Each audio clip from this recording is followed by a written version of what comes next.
రాష్ట్రపతి రాజకీయం దాదాపుగా ముగిసింది. ఇక మిగిలింది ఉపరాష్ట్రపతి అభ్యర్థిని ఎంపిక చేయడమే. ఈ విషయంలో యూపీఏ ముందుగా పావు కదిపింది.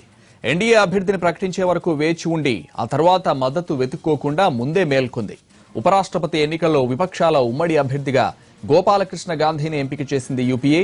పార్లమెంట్ లైబ్రరీ హాల్లో సమావేశమైన 18 విపక్ష పార్టీలు గోపాలకృష్ణ గాంధీ అభ్యర్థిత్వాన్ని ఏకగ్రీవంగా ఖరారు చేశాయి.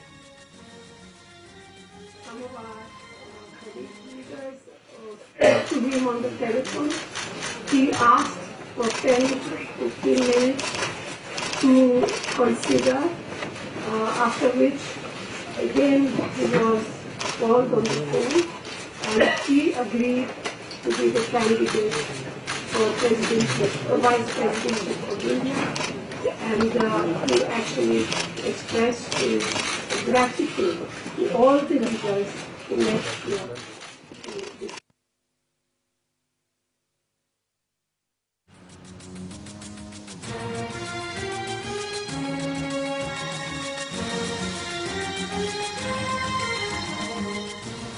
రాష్ట్రపతి రాజకీయం దాదాపుగా ముగిసింది. ఇక మిగిలింది ఉపరాష్ట్రపతి అభ్యర్థిని ఎంపిక చేయడమే. ఈ విషయంలో యూపీఏ ముందుగా పావు కదిపింది. ఎన్డీఏ అభ్యర్థిని ప్రకటించే వరకు వేచి ఉండి ఆ తర్వాత మద్దతు వెతుక్కోకుండా ముందే మేల్కొంది. ఉపరాష్ట్రపతి ఎన్నికల్లో విపక్షాల ఉమ్మడి అభ్యర్థిగా గోపాలకృష్ణ గాంధీని ఎంపిక చేసింది యూపీఏ. పార్లమెంట్ లైబ్రరీ హాల్లో సమావేశమైన 18 విపక్ష పార్టీలు గోపాలకృష్ణ గాంధీ అభ్యర్థిత్వాన్ని ఏకగ్రీవంగా ఖరారు చేశాయి. ఉపరాష్ట్రపతిగా పోటీ చేయాలని ఆయన్ను కోరనున్నాయి.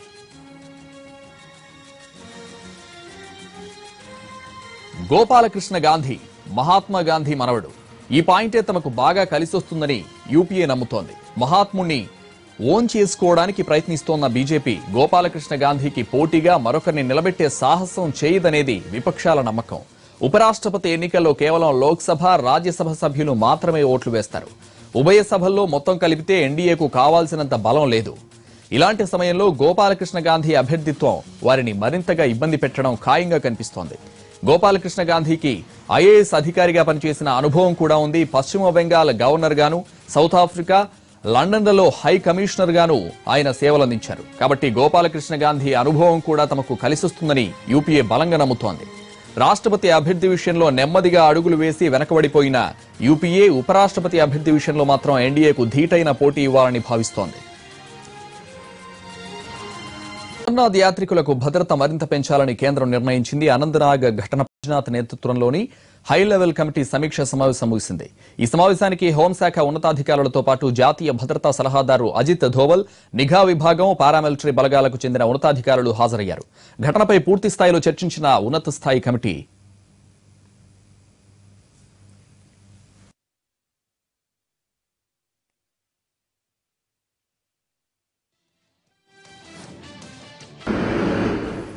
టెర్రర్ అటాక్ తో అనంతనాగ్ జిల్లాలో హై అలర్ట్ కొనసాగుతోంది. అమర్నాథ్ యాత్రికుల బస్సుపై ఉగ్రవాదులు జరిపిన కాల్పుల్లో 7 మృతి చెందగా మరో 32 మంది గాయపడ్డారు. దీంతో ఆర్మీ ఉన్నతాధికారులు అప్రమత్తమయ్యారు. అనంతనాగ్ జిల్లాను మొత్తం జల్లెడ పడుతున్నారు. అడుగడుగున సైన్యాన్ని మోహరించారు. ప్రతి వాహనాన్ని తనిఖీ చేస్తున్నారు. అనంతనాగ్ వీధులన్నీ ఆర్మీతో నిండిపోయాయి. అటు జమ్మూ కాశ్మీర్ వ్యాప్తంగా భద్రత కట్టుదిట్టం చేశారు. జమ్మూలో ఇంటర్నెట్ సేవలపై ఆంక్షలు విధించారు.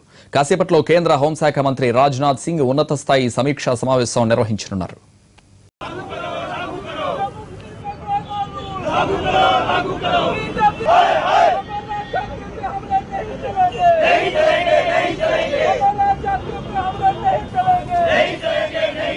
అమర్నాథ్ యాత్ర యథావిధిగా కొనసాగుతుందని ప్రకటించారు అధికారులు.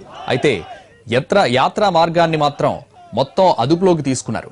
భద్రతను మరింత పెంచారు. సిఆర్పీఎఫ్ ఐజీ దగ్గరుండి పరిస్థితిని పర్యవేక్షిస్తున్నారు. ఉగ్రదాడి జరిగిన ప్రాంతాన్ని ఆయన పరిశీలించారు.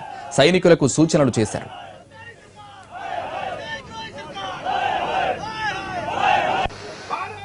అమర్నాథ్ యాత్రికులపై దాడి చేసిన ముష్కరులను విడిచిపెట్టేది లేదని అన్నారు కేంద్ర మంత్రి వెంకయ్య నాయుడు.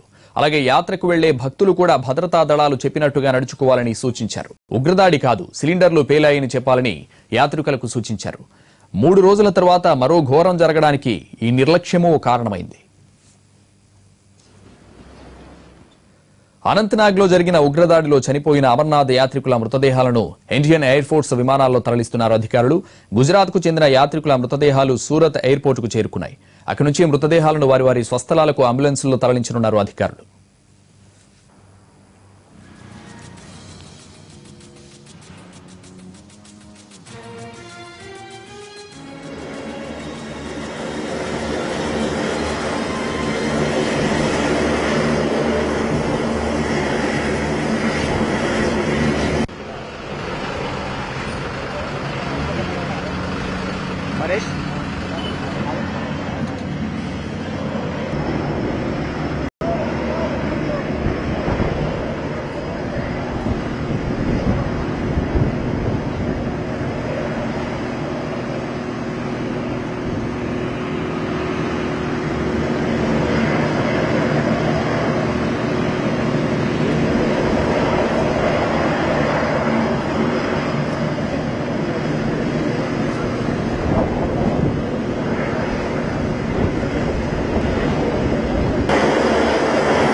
టెర్రర్ అటాక్తో అనంతనాగ్ జిల్లాలో హై అలర్ట్ కొనసాగుతోంది. అమర్నాథ్ యాత్రికుల బస్సుపై కాల్పుల్లో 7 మృతి చెందగా మరో 32 మంది గాయపడ్డారు. దీంతో ఆర్మీ ఉన్నతాధికారులు అప్రమత్తమయ్యారు. అనంతనాగ్ జిల్లాను మొత్తం జల్లెడ పడుతున్నారు. అడుగడుగున సైన్యాన్ని మోహరించారు. ప్రతి వాహనాన్ని తనిఖీ చేస్తున్నారు. అనంతనాగ్ వీధులన్నీ ఆర్మీతో నిండిపోయాయి. అటు జమ్మూ కాశ్మీర్ వ్యాప్తంగా భద్రత కట్టుదిట్టం చేశారు. జమ్మూలో ఇంటర్నెట్ సేవలపై ఆంక్షలు విధించారు. కాసేపట్లో కేంద్ర హోంశాఖ మంత్రి రాజ్నాథ్ సింగ్ ఉన్నత స్థాయి సమీక్షా సమావేశం నిర్వహించనున్నారు.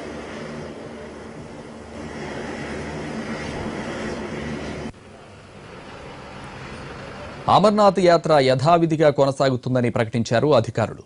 అయితే యాత్ర మార్గాన్ని మొత్తం అదుపులోకి తీసుకున్నారు. భద్రతను మరింత పెంచారు.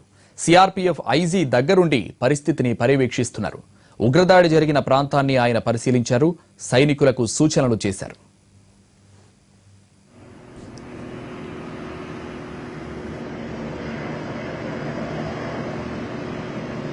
భద్రతా దళాలపై పదే చేసిన దాడులు విఫలమవడంతో ఉగ్రవాదులు అసహనంతో యాత్రికులపై కాల్పులు జరిపినట్టు అర్థమవుతోంది.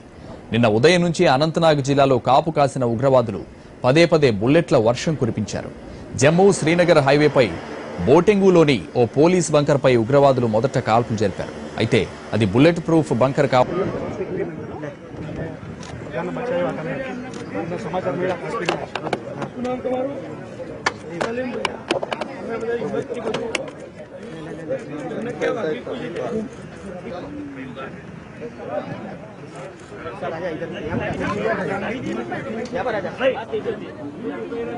एक मिनट धर्मेश भाई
ठीक चालू है ना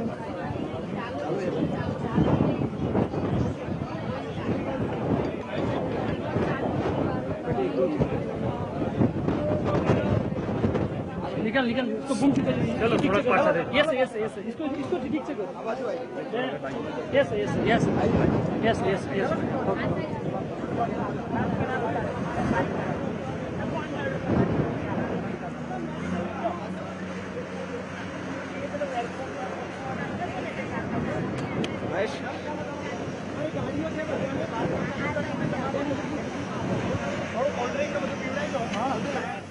భద్రతా దళాలపై దాడులు విఫలమవడంతో ఉగ్రవాదులు అసహనంతో యాత్రికులపై కాల్పులు జరిపినట్టు అర్థమవుతోంది. నిన్న ఉదయం నుంచి అనంతనాగ్ జిల్లాలో కాపు కాసిన ఉగ్రవాదులు పదే బుల్లెట్ల వర్షం కురిపించారు. జమ్మూ శ్రీనగర్ హైవేపై బోటెంగులోని పోలీస్ బంకర్పై ఉగ్రవాదులు మొదట కాల్పులు జరిపారు. అయితే అది బుల్లెట్ ప్రూఫ్ బంకర్ కావడం, పోలీసులు ధీటుగా సమాధానం చెప్పడంతో ఉగ్రవాదులు అక్కడి నుంచి ఉడాయించారు. ఆ తర్వాత ఖనాబల్ సమీపంలో పోలీస్ పికెట్ పైన కాల్పులకు తెగబడ్డారు. కానీ అక్కడ ధీటైన సమాధానం రావడంతో అసహనంతో పారిపోయారు. ఉగ్రవాదులు పారిపోతున్న తరుణంలోనే వారికి అమర్నాథ్ యాత్రికుల బస్సు తారసపడింది. ఎలాంటి సెక్యూరిటీ లేకుండా వస్తున్న బస్సును చూసి ఉగ్రవాదులు రెచ్చిపోయారు. విచక్షణారహితంగా కాల్పులు జరపడంతో 7 యాత్రికులు చనిపోయారు.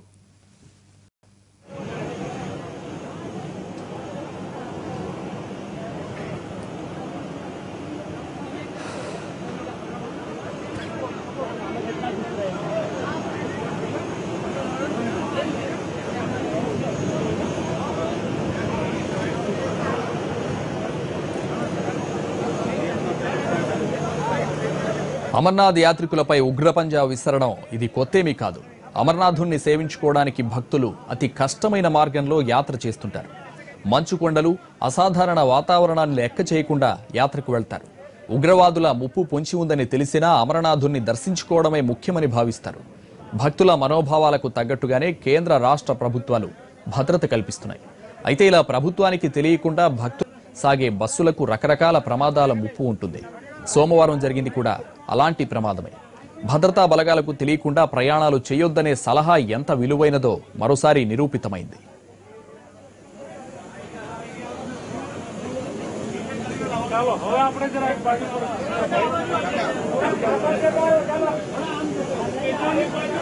అమర్నాథ్ యాత్రికులపై ఉగ్రపంజా ఇదే మొదటిసారి కాదు. గతంలోనూ ఇలాంటి ఘటనలు జరిగాయి. 1800 యాత్రికులపై జరిగిన మొదట ఉగ్రవాది దాడి మాత్రం 1993లో నమోదైంది. పాక్ ప్రేరేపిత ఉగ్ర అలీ ఇచ్చిన పిలుపుతో యాత్రికులపై ఉగ్రదాడి చేశారు. అప్పటి నుంచి ప్రభుత్వం యాత్రికులకు రక్షణ కల్పిస్తోంది. కార్గిల్ వార్ తర్వాత యాత్రకు భద్రత మరింత పెంచారు. స్థానిక పోలీసులు, భద్రతా దళాల సహకారంతో గుంపులుగా అమర్నాథ్ యాత్ర చేస్తున్నారు. 2000 సంవత్సరంలో యాత్రికులపై భారీ ఉగ్రదాడి జరిగింది. ఈ దాడిలో ఏకంగా 25 మంది చనిపోయారు. వారిలో 17 మంది యాత్రికులు కాగా 6 స్థానికులు కూడా ఉన్నారు. ఆ తర్వాత అడపాదడపా ఘటనలు జరిగినా పెద్దగా ప్రాణ నష్టం జరగలేదు. అయితే ఈసారి ఉగ్రపంజాకు 7 బలైపోయారు.